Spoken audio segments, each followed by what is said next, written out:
I believe that if an author has written a nonfiction book, they have a message and they're using their experience, their talent, their voice to create an authority brand. And that type of website truly enhances your authority on a topic. Hey, I'm Stephanie Feger, and Empower is my middle name. Well, okay, not really, but y'all, it really should be. I believe that empowered people empower people, and I am obsessed with empowering you, the nonfiction author, with impactful marketing strategies to help you take your important message and share it with those who desperately need it, want it, and will buy it. As the owner and chief strategist of the Empower PR Group and the author of 2 books myself, I have merged my love for reading books, writing books, and marketing books to help nonfiction authors with laser-focused strategies and tactics to write books that sell, promote books to those who need and want them most, and build meaningful businesses from empowering messages. I want you to think of this podcast as your one-stop shop for marketing insights from an author who has been there, done that, and understands exactly where you are.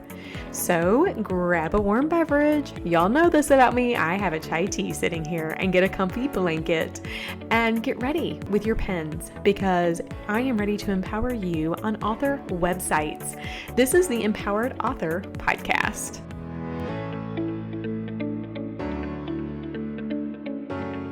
So we live in a digital age where businesses, including those built by authors, require a digital presence. Potential readers want to learn more about you, your books, your business, and one of the first places they go is online to find your website. But what should be on your website, and what's the purpose of it anyway? How can your website work for you instead of the other way around? There are so many questions for us to answer on this season of the Empowered Author Podcast, but I'm ready to do so because this season we unpack the what's, the whys, the hows, and more of author websites. Come on, y'all, let's go dive in.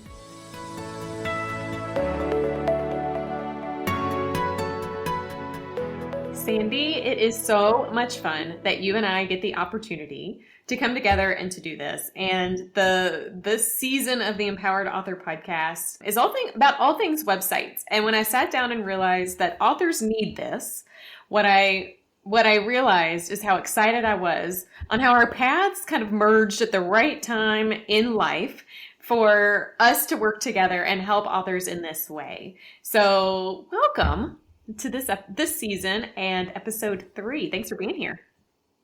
Thank you. It's great to be here as always. I know. I love when we get to chat. I love when we get to chat. So this season, what we're really doing is, stripping away everything that an author would need to know on something that can be semi-complex.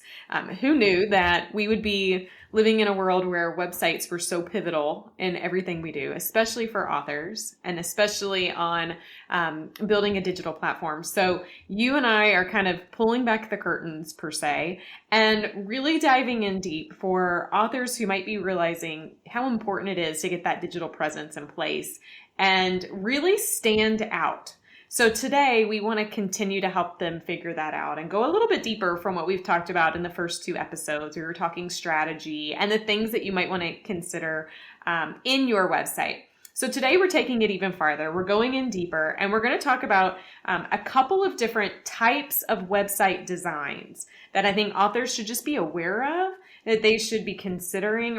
And I'd really like, Sandy, for us to talk about kind of the pros and cons of each, because there are pros and cons for all types. Yeah, sure. Yes, there are. Yeah, and not only what they should be considering, but what they should not be considering. Right? Because it's like when an author comes to me and says, Stephanie, what's the publishing approach I should take? And don't worry, those listening, we'll have a whole season probably on publishing. But, it's not a one-size-fits-all situation. It's what works best for you is based on what you need. And that's why we always start with the strategy and your goals in mind, because then we can really ensure that the outcome is in alignment. And same thing is true on the website. I believe that there's positives and negatives to both, and we're to all options. But based on what you need, it's kind of like creating that diagram of what's the most pros, and let's go down that path. So I can't think of a better person to talk about that with, except for you, Sandy, because you are in the thick of dealing with the behind the scenes on author websites. Yes. Yeah. So at a high level, I want to just share kind of the options that we'll be talking about. I really think, we'll be talking today a little bit about what is kind of the author book site. So just kind of more of like a static brochure site. And then we go a little bit deeper into like an authorpreneur business type website. Pros and cons on all of those different types. Right. But Sandy, let's talk a little bit about the author kind of book site. How would you consider this type of a website? I consider this, like you said, a somewhat static. It's what I call a brochure site. It is informational. It is a presence. There's not a lot of refreshing or adding to it or taking away from it. It is a place, a presence for that author to showcase their book.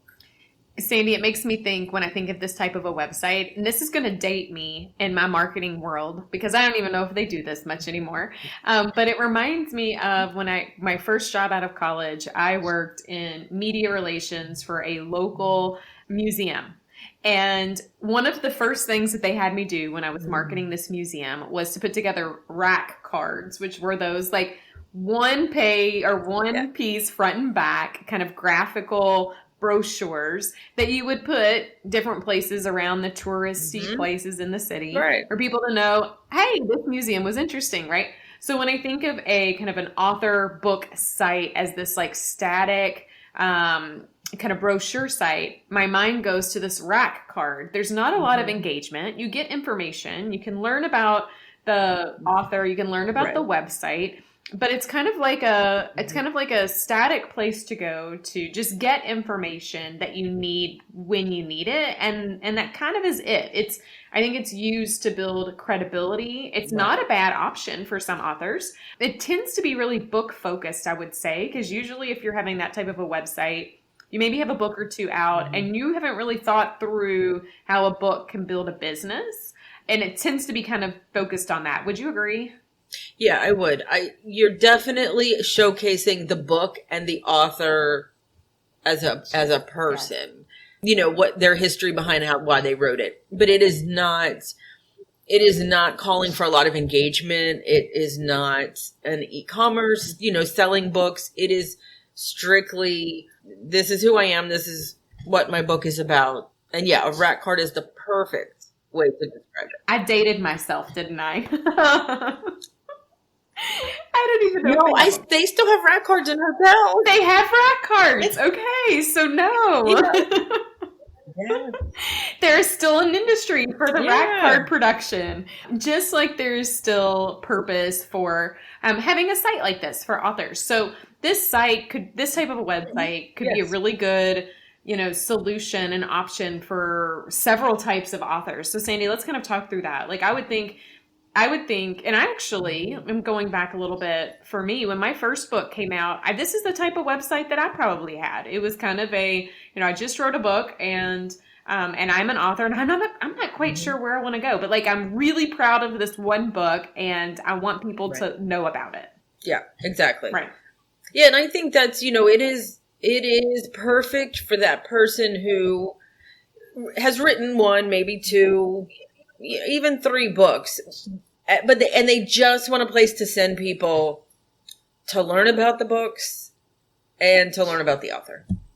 And that is really valuable for some people, especially those who don't want to build a business. They don't want to speak on the book's topics. They don't want to sell the book directly. They are leveraging other platforms for that. Maybe they're not interested in writing more books. Like Sandy, I realize not everybody has the same addiction that I have to book writing. Like I just love it. Sometimes a one and done book is totally fine. And this type of a website is perfect for that. Yeah. Yep. Yes. And if it is built well, it can grow. Yes. So you're not necessarily stuck with this one page or, small brochure site. If the back end is built properly, it can grow if you change your mind in the future. Ooh, I love that you say that. And I think that's why it's so important to work with people who understand this industry and this business, but also understand you as an author, because we know and are likely anticipating things you aren't even thinking about. And one of those is, I pretty much know if you've written a book, especially a nonfiction book, that you likely are going to come back and say, Stephanie, I think I want to do XYZ. And if we are thinking that way from the beginning, on the back end of website development, we're positioning you for success.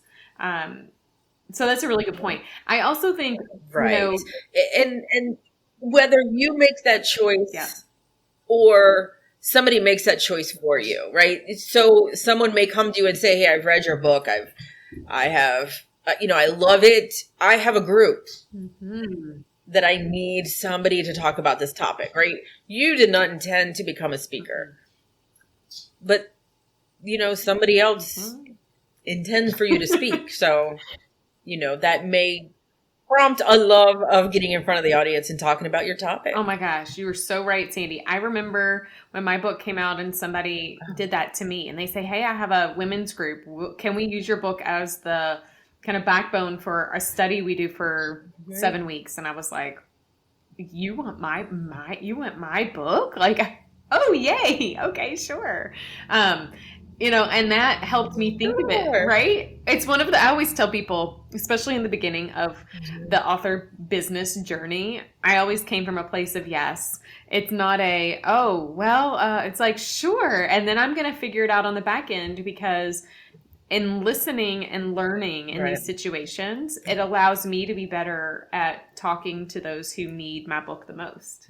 And you're right. So thinking about that from the beginning, even if you come to the table and you just want your website to be a tool for people to learn how to buy the book and how they can contact you if they want to send some, fan mail, because let's be real, authors love that. Side note, Sandy, I think I told you, I read a fiction book for my favorite author. You might remember this story.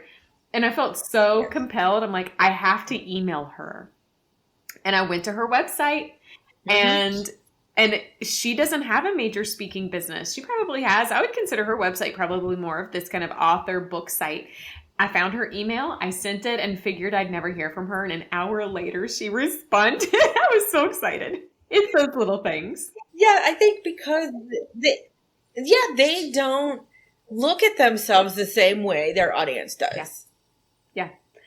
And, in a lot of cases, they're not looking at themselves that way. No. I mean, I know I don't. I mean, just the other day, my husband was going to the dermatologist. And in today's COVID world and pandemic kind of environment, you have to check in from your car. So he calls to check in, and the lady goes, Feger, are you related to Stephanie Feger? And just so you know, Sandy, this never happens, right? This is it. We're usually connected. There's another Feger family in our area that is more well known in the medical space. And my husband was like, that happens to be my wife. And the lady goes, oh my gosh, I'm reading her books and I love it. So you never know who you're going to run into or who's going to find valuable. And most of us don't even think about the fan side, and our readers become people who just love us and are truly fans. Sure. Mm-hmm. Yeah, there's a connection. They've really connected with that topic, that story, whatever it is that you've shared. It's definitely connected with people. You might not know where you're wanting your book to take you. And I don't want you to use that lack of knowledge yet to stifle the progression that you need to make in building a digital presence. Because for several reasons, get your domain name now. We'll talk about domain names in a couple episodes, but get it now before someone else does. Or gather that space and start building that identity now. You will start learning what your people need, and you might find that there's a business associated with it. So this site might not have any blogs. It might not have any video content. It might just be a holding place, but it can be set up to grow your business. Yep, absolutely. Hey, Stephanie here, and I wanted to pop into the conversation to offer you a life vest if you're feeling a bit overwhelmed by not having a website or questioning how strong your current one is or should be. Listen, don't fret about the past. Sandy and I want to help you move forward, and we've pulled together a tool to help you. Our Ready to Build Your Website Preparedness Kit. yes, it's as formal as it sounds, no, not really, is a wonderful tool to help you ensure that you have everything prepped and ready as you wave your white flag of surrender and ask for some website help. This tool will save you and your website developer time in the process. Visit empowerprgroup.com/website to download it today. And let's schedule time to chat and see if Sandy and I can help you with your website needs. Alrighty, back to the conversation. So, Sandy, let's talk a little bit about like specifics on this site. I know in the last episode we went in depth on what your website could include, but we're talking about like, an author book site. It's just a couple of pages, right? Like we're not talking about an in-depth website. Tell us a little bit more about how you build these types of sites. Yeah, it is probably either a one-page website or 3 pages max. There's not a ton of information. It is, every website, regardless of the site and what it's for, needs to have a positioning statement of some kind first. People need to know why they're there immediately, within seconds in most cases. And then the rest of the site is really about the book. A story, so it would probably have an about page, an author about page. Doesn't have to be long. Really just some really good imagery and a quick bio, a story behind why they wrote the book, something that draws people in. Always contact info. Yes. And then, always contact info. Links to social sites. And really, how to get the book. There's always a link to whether it's on Amazon or the publishers, wherever the book is selling. Those are the things that come to mind immediately. So, yes. And I think, at the end of the day, those provide your potential readers or current readers a little bit about you and how to connect with you. And I think, that is a great place to start. And that kind of takes me into the pros and cons of how this type of a site would work. And I think, one, it allows you to share what you know now without knowing everything and not looking like you have to know everything. Like, the site is positioned in a way that makes it easy for you, right? And I also think I mentioned your domain name. Right. It allows you to like save that now, like you're claiming it. You're claiming your name, you're claiming your book title, potential business now before someone else swoops in. Right. Yeah, and I know we're going to talk about that, but domains, buying it now. I know people who buy their children's names. Just smart. Because, they don't want somebody else to have it. Yeah. It can be. It is. It's. I didn't realize until after my book came out, my publisher said, and it was a joke, but she goes, Stephanie, I'm going to go buy your author name and your book name and I'm going to charge you for it. And I'm like, no, but that's what people do. Right. They do that. And so grab it now. You don't know if someone else could snatch it.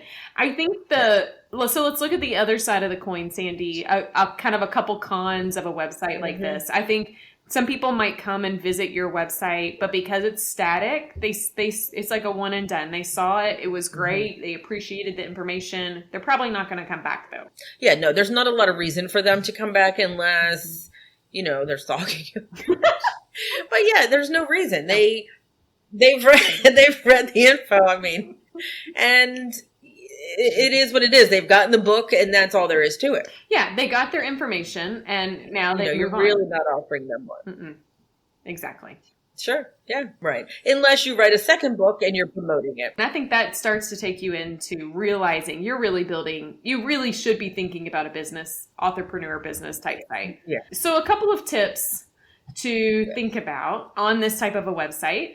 I think if you are selling your book on Amazon, whether or not you are leveraging a publisher or you're self-publishing, it's very smart to always become an Amazon affiliate or an Amazon associate, same thing, because you can leverage some affiliate links on your site, especially if you make sure that you clarify to your website visitors that you are having some affiliate links there. Amazon gives you a little thank you for promoting your own book on their website. It's kind of cool. And on that topic, all websites need the disclaimers, the privacies, the terms of use. All websites. Absolutely. No matter what. Absolutely. Especially if you're an affiliate. Especially. Yeah, you really need to disclose that. Agreed. I think another thing they need to consider is you're going to want to start building an email list. And listen, email lists aren't everything, but they are important in how you're engaging and communicating. But they're a lot.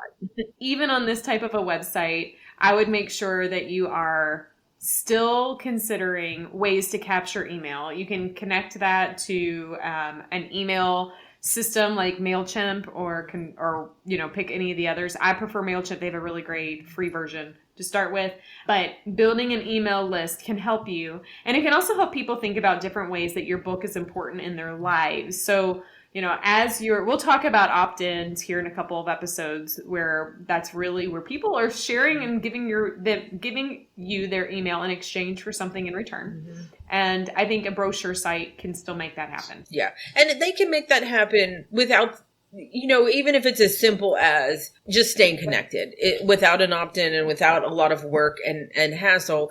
There is still a way to ask people for their email address just to stay connected with you. In the event you do write another book or hold an, local event or things like that. Agreed. And then the last thing I think, to consider, and I know you mentioned social, but I want to acknowledge it here. Think of your website as that hub. It is your home. And you might have conversations and engagements in other ways on other platforms. And social is likely it. So you want to make sure that your site matches your social and that there's some interconnectivity with the brand look and feel. Like that is so important. Yes. I would say make sure your social matches your website. Absolutely. Okay. So Sandy, let's pivot to the second type of a website you could do. So this is where it gets more fun, I think, for you and I. And probably where our secret sauce is. This is the type of websites we typically help authors with. This, we call this the authorpreneur kind of business owner type site. It's those authors who are realizing that writing a book is the beginning of a really cool business. And this site sets them up for that. Right. So tell us a little bit about that, Sandy, from your perspective. So this is probably one of the most fun sites to strategize because it is all about the strategy behind it. It is very much a brochure site. It has the same positioning statements, the same book information, the same author information, but then there's a whole nother world of services or product, whichever you're in. Some authors want to create product around their book, and some want to do coaching or speaking or provide a service around the book, which it just gets really fun to brainstorm with them and strategize and figure out the best way to highlight their services. It is by far my most favorite thing because typically when an author is at this stage and we get the chance to work with them, they are still trying to concept what they can do with their book. And so they're testing some things, but they are realizing either because it's the reason that they wrote their book or they're already getting feedback from people that the magic in books is that the message doesn't stay on the page, that it can be invited into other ways and have a really meaningful experience with people. So when you become this authorpreneur and you're building kind of an authorpreneur business site, what we're doing is we're starting to ensure that the types of people who are interested in taking your book message further knows how to do that. We're making sure that your website is speaking to that. Now, I do want to also add, there are some businesses, they already have a business and a book helps level up their business. We work with those people too. So either way, we have a lot of fun connecting the two because this is also the beginning of deepening your impact and your revenue around your book. So it's really fun. So I would say this is a good website for people to consider if they're, you mentioned some of this, Sandy, if they want to speak, that's a pretty natural progression for authors if you're interested in speaking.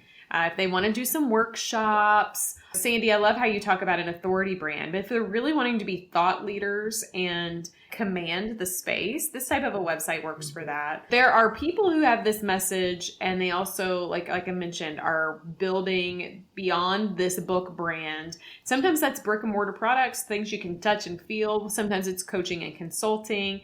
Either way, this website gives people the chance to understand your offerings, so they don't come to you saying, how can we do this? You are controlling what you want to do. So Sandy, tell me a little bit about the specifics of how how we look at building a website like this. How many pages, what types of things do we think about? So at this point, it has realistically grown pretty significantly from a 3-page brochure site to, because there are a lot of ancillary pages for, landing pages, thank you pages, things on the back end that just help guide your customers or clients through a process, right? So you obviously have your services page. A lot of times it's one page. If you have some pretty in-depth services and packages, it can be a page per service, right? It's about planning out how that works. Definitely the contact becomes much more important on how they reach out. How are you selling? Are you scheduling consults? How is this whole process happening for that client?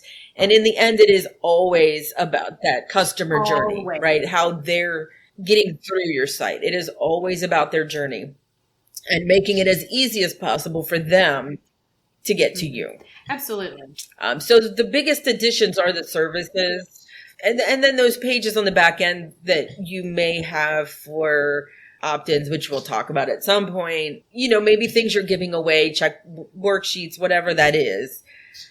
But there are those landing pages, there are thank you pages, there's just a little bit more. So it can grow into close to a 10 to 12 page website at that point. It can. And I would also say that usually if you are trying to build a business around your book's message or vice versa, you are probably wanting to create a way for people to want to come back to your site regularly and remember you. And that's where this kind of dynamic phase comes in. So you might have a blog or a podcast or a vlog or, like a media page or something that gives people a reason, and you're directing them back to that, and it kind of creates some engagement.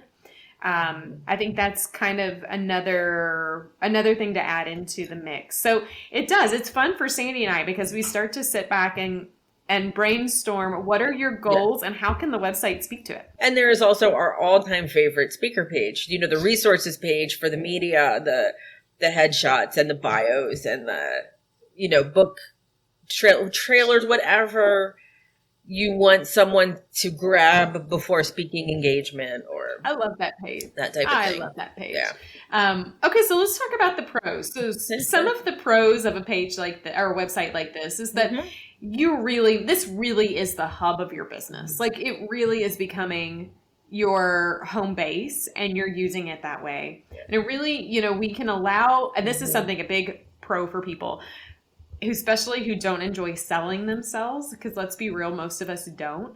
It becomes a platform that can sell you.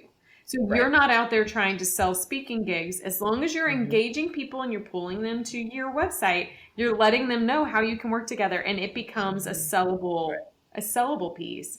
And it creates opportunities for automation. Right. So as we get more complicated in life, and as your business grows, there's only one of you, even if you build a team, and you're going to want to find ways to automate, streamline, make things a little bit more simple.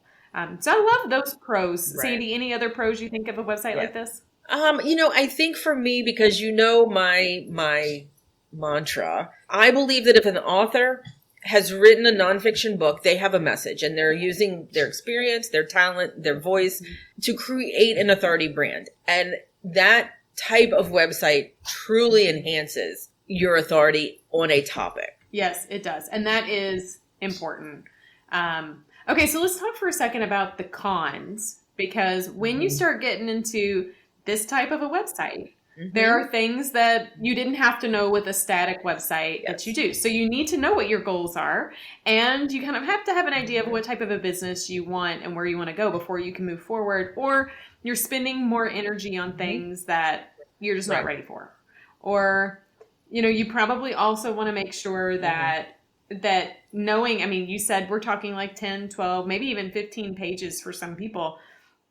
Those pages don't just come out of anywhere. You need to write, like that requires content. Just because you can write a book doesn't mean you can write a website. And that means that, for a website, you need to know, you have to have topics, you have to have categories, you have to really know who you're talking to and why you're talking to them. That is not an easy thing to land on.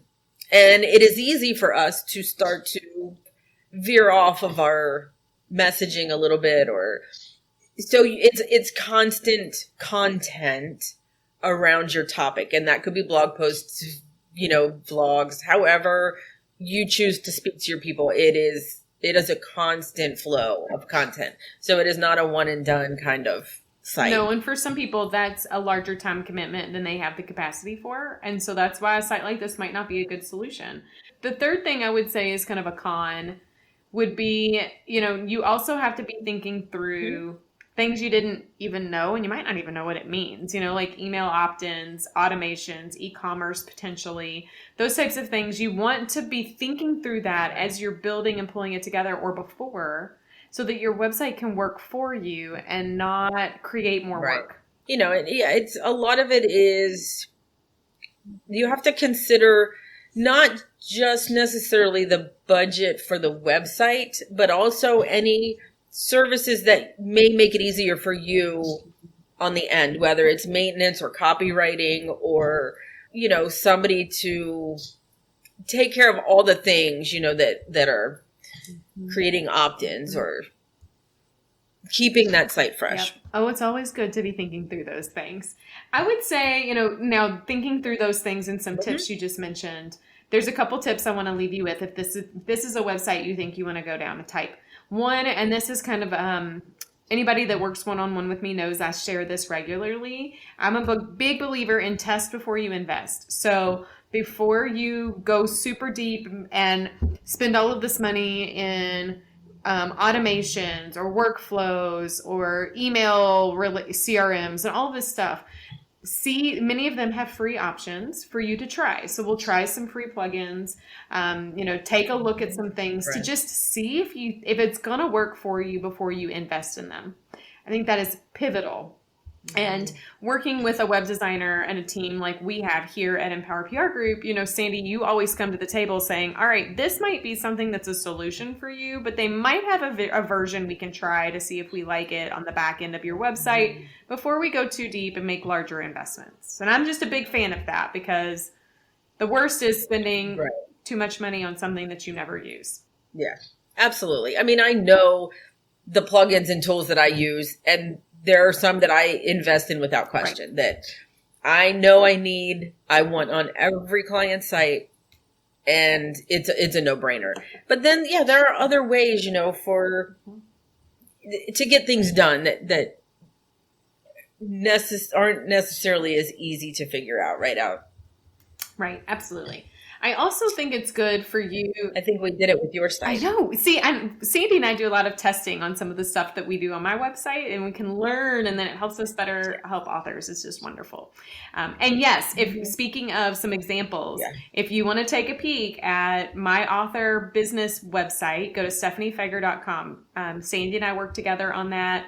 That is a kind of one-stop shop and gives you some ideas on things that you might consider. I think, you'll see there the speaker resource page we're talking about, which can really direct companies who are looking for speakers to get the information that they need to make it easy.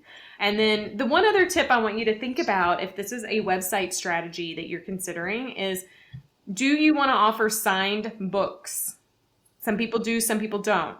And if you offer signed books, that does mean you manage some distribution. And those are just questions we're probably going to ask you in the beginning of this process so that we make sure, do you want to do that? Some authors are like, heck no, I only want to do that in the back of the room at speaking gigs. And others are like, this is so much fun. Yes, I want to do it. So just be thinking about that if this is a website option that you're considering. Let's go to the last option, or for us, the last thing that we think of when it comes to kind of author websites.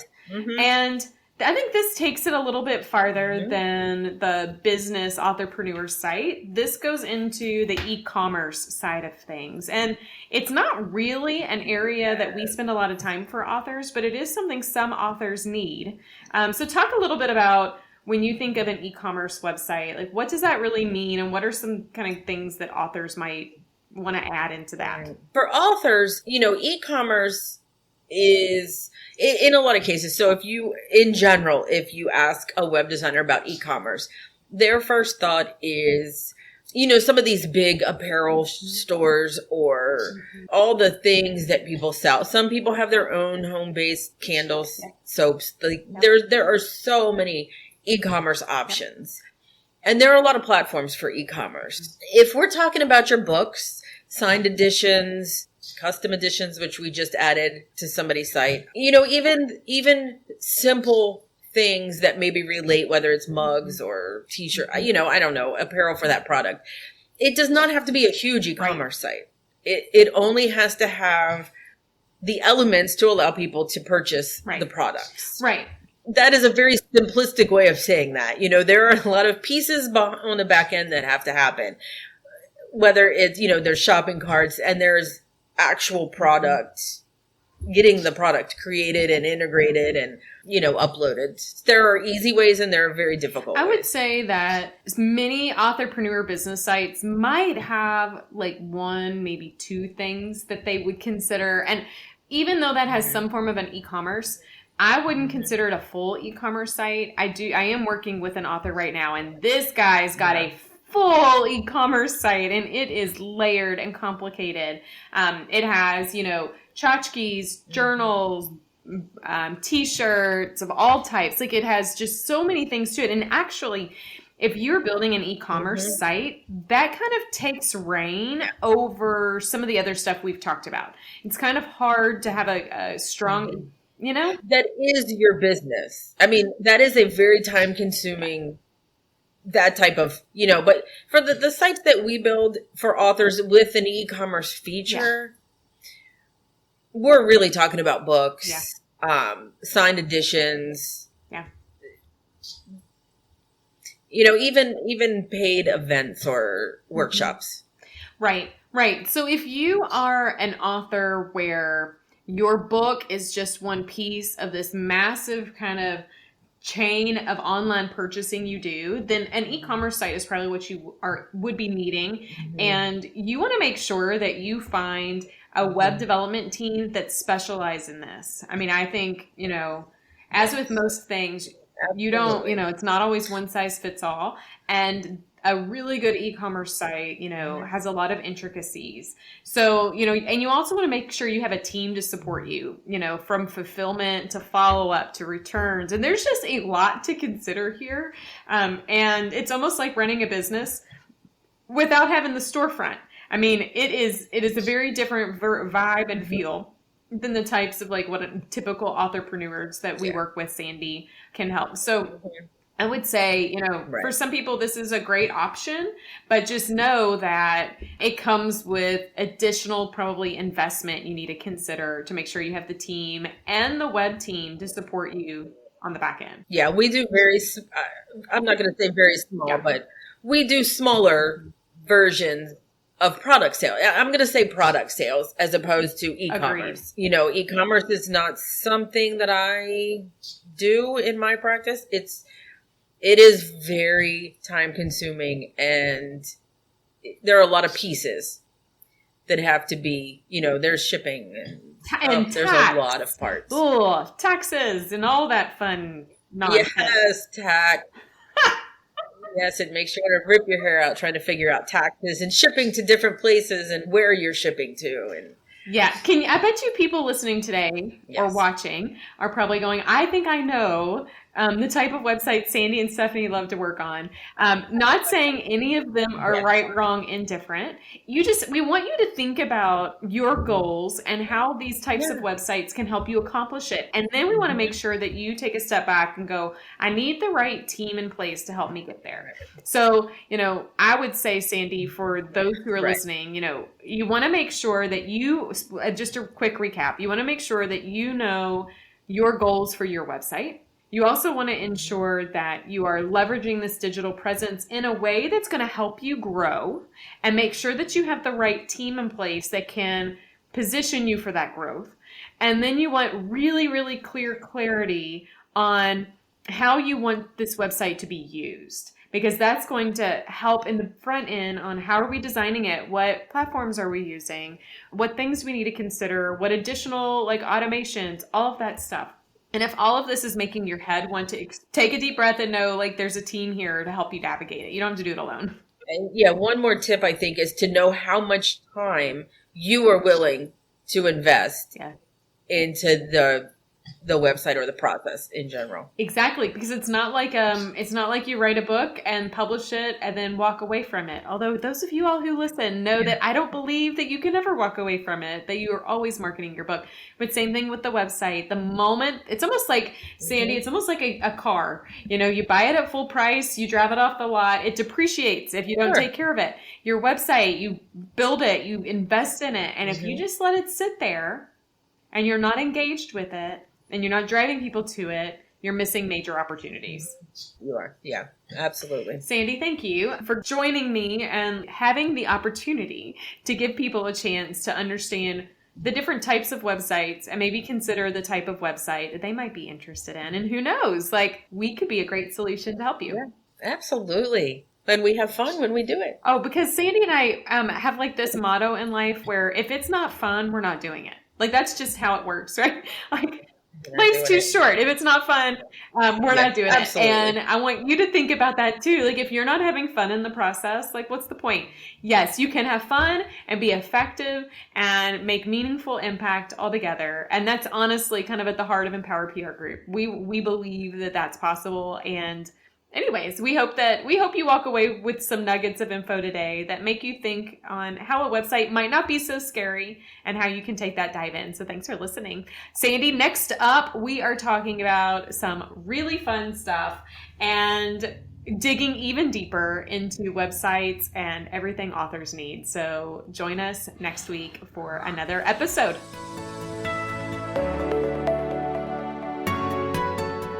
I like to call myself a realistic optimist.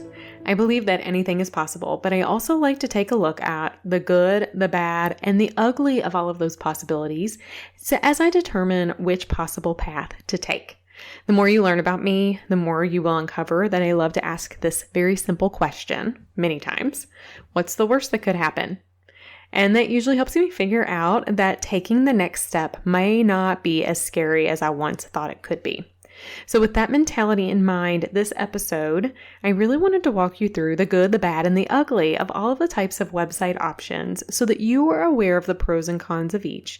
And I was hopeful that that might help you make the right decision to figure out the right website process, strategy, structure that you need and is going to meet your needs. And the truth is that you don't have to make that decision alone. We can help you, or your website team can too. However, being educated on the possibilities could also open doors for you to think bigger about where you are, where you want to go, and how your website can help you get there.